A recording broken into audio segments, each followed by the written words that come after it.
Cameroon is in crisis, but the international community isn't paying attention. For months, the army and separatist militants have been clashing. This is pushing the country closer and closer to a civil war. Here's why.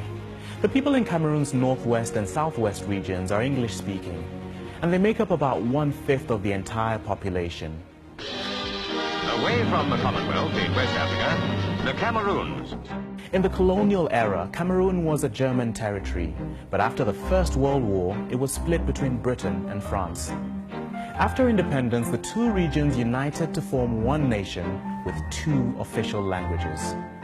For decades, the English speakers have complained of neglect by the French speakers, including Paul Biya, who's been president since 1982. So the problem here is not just about language, and it doesn't mean that everyone from the English region is fluent in English, or same with the people in the French regions. The main point is the economic gap. There's been less development in the Anglophone areas when compared to the Francophone parts.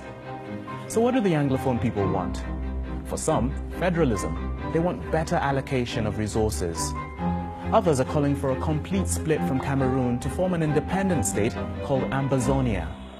In October 2016, lawyers and teachers in that part of the country went on strike for months. They complained that the French language was being forced on them.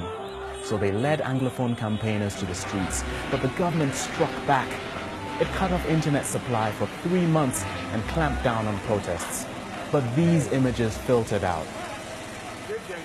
Human rights groups say police used excessive force to suppress these demonstrations, even killing up to 40 people.